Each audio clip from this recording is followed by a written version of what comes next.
देख रहे हैं देश रोजाना। मैं हूं बेनजीर हाशमी। बुलेटिन में बात करेंगे हरियाणा की बड़ी और खास खबरों की। हरियाणा से बड़ी खबर सामने आ रही है। प्रदेश का लगभग 60% एनसीआर के दायरे से बाहर हो सकता है।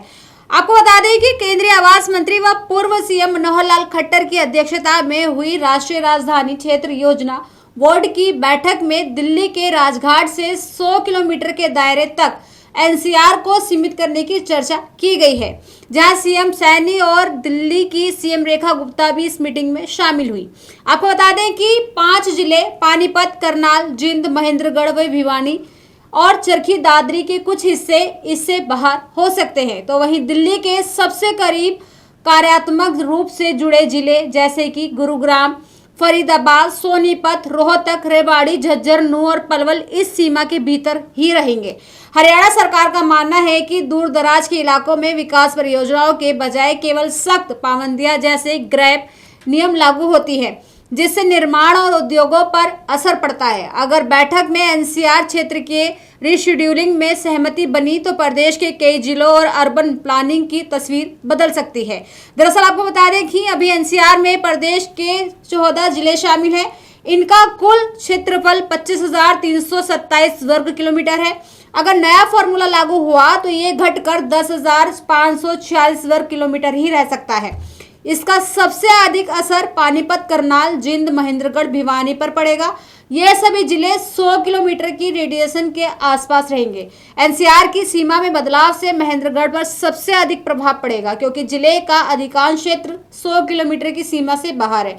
जिंद भी सीमा रेखा पर होने के कारण बड़े पैमाने पर प्रभावित हो सकता है। करनाल, पानीपत के शहरी क्षेत्र राष्ट्रीय राजमार्ग कॉरिडोर के कारण कुछ हद तक सुरक्षित रह सकते हैं, लेकिन पूरे जिले का एनसीआर में बने रहना मुश्किल दिख रहा है। आपको बताते चले कि हरियाणा सरकार ने एनसीआर में समावेश बनाए रखने के लिए 11 राष्ट्रीय राजमार्गों के दोनों ओर 1-1 किलोमीटर चौड़ा कॉरिडोर बनाए रखने का प्रस्ताव दिया है। वहीं 2015 में मुख्यमंत्री बनने के कुछ ही समय बाद मनोहर लाल खट्टर ने करनाल और जिंद को एनसीआर में शामिल करवाने को बड़ा उपलब्धि बताया था। एनसीआर प्लानिंग बोर्ड की बैठक में दोनों जिलों में शामिल किए जाने के बाद हरियाणा का करीब 57% क्षेत्र एनसीआर का हिस्सा बन गया था, लेकिन दिसंबर 2021 में खट्टर ने सार्वजनिक रूप से कहा कि दिल्ली से 100 किलोमीटर से अधिक दूर के जिलों को एनसीआर में रखने का कोई विशेष लाभ नहीं मिल रहा है।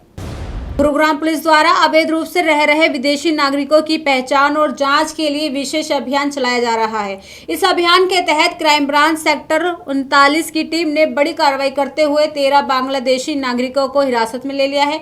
सभी के पास भारत में रहने के वैध दस्तावेज नहीं मिले और कानूनी प्रक्रिया पूरी करने के बाद उन्हें डिपोर्ट किया जाएगा। दरअसल पुलिस को सूचना मिली थी कि गुरुग्राम की विभिन्न निर्माणाधीन साइटों और झुग्गी बस्तियों में बांग्लादेश के कुछ लोग अवैध रूप से रह रहे हैं। इसके बाद क्राइम ब्रांच सेक्टर 39 की टीम ने विशेष चेकिंग अभियान चलाकर अलग अलग स्थानों का सत्यापन किया। जांच के दौरान 13 संदिग्ध व्यक्तियों की पहचान की गई, जिसके पास से बांग्लादेशी नागरिकता से संबंधित दस्तावेज बरामद किए गए हैं। पुलिस पूछताछ में सामने आया है कि ये सभी लोग कालियागंज बॉर्डर के रास्ते बांग्लादेशी एजेंटों की मदद से अवैध रूप से भारत में दाखिल हुए थे। इसके बाद वे मजदूर के रूप में काम करते हुए गुरुग्राम में रह रहे थे। पुलिस ने यह भी बताया है कि सभी के खिलाफ नियमानुसार कार्रवाई करते हुए उन्हें उनके देश वापस भेजने की प्रक्रिया शुरू की जाएगी।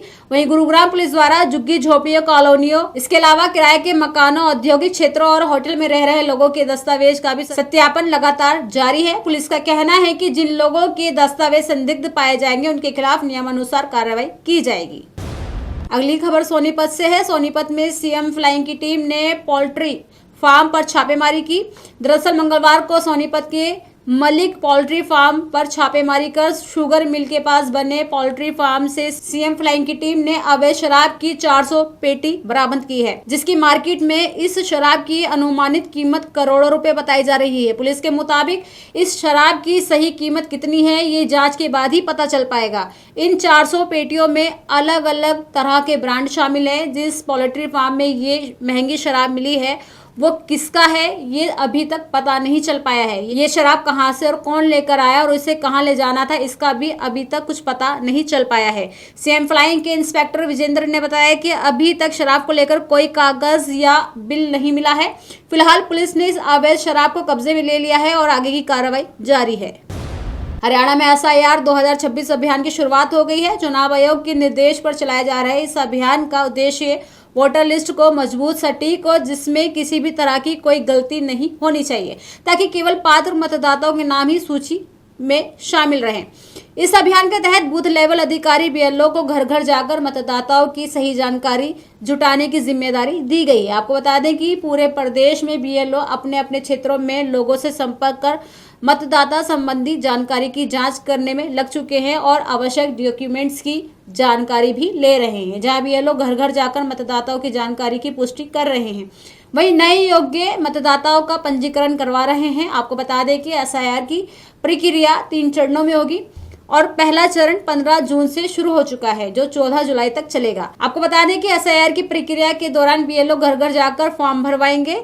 साथ में ये भी बता दें कि ये प्रक्रिया बिल्कुल सरल और निःशुल्क है, इसके लिए आपको कोई पैसा देने की जरूरत नहीं होगी। इसके अलावा मृत मतदाताओं के नाम हटाने की प्रक्रिया भी की जा रही है। वही डुप्लीकेट या किसी प्रकार की गलतियों को ठीक भी किया जा रहा है। दरअसल सरकार का कहना है कि इस प्रक्रिया का मकसद केवल फर्जी वोटर्स को और ओरिजिनल मतदाताओं की पहचान करना है। जब ये सारी जानकारी सरकार के पास पहुंच जाएंगी तो उसे ऑनलाइन अपलोड कर दिया जाएगा, ताकि ओरिजिनल वोटर अपने वोट का सही इस्तेमाल कर सके। ये प्रक्रिया पूरे 3 महीने की है, लेकिन पहले फेज में 1 महीने के लिए ही प्रक्रिया अभी शुरू की गई है। आपको ये भी बताते चले कि चुनाव आयोग लंबे समय बाद बड़े स्तर पर घर घर सत्यापन अभियान चला रहा है। आयोग का मानना है कि इस प्रक्रिया से मतदाता लिस्ट अधिक विश्वसनीय और पारदर्शी बनेगी और किसी भी पात्र नागरिक का नाम छूटने की संभावना कम होगी। बात करते हैं हरियाणा के मौसम की। हरियाणा में मौसम का मिजाज लगातार बदल रहा है। मंगलवार सुबह प्रदेश के कई हिस्सों में बारिश दर्ज की गई, जबकि मौसम विभाग ने राज्य के सभी जिलों में आंधी और बारिश का येलो अलर्ट जारी किया है। विभाग के अनुसार अगले 3 दिनों तक प्रदेश में हल्की से मध्यम बारिश और बूंदाबांदी का सिलसिला जारी रहेगा। आपको बता दें कि इसके साथ ही 40 से 50 किलोमीटर प्रति घंटे की रफ्तार से तेज हवाएं चलने की संभावना भी जताई गई है।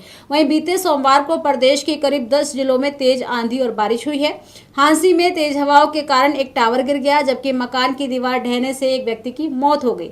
हिसार, सिरसा, भिवानी, रोहतक, नारनौल, रेवाड़ी, सोनीपत और पानीपत में धूल भरी आंधी के चलते लोगों को काफी परेशानी का सामना करना पड़ा।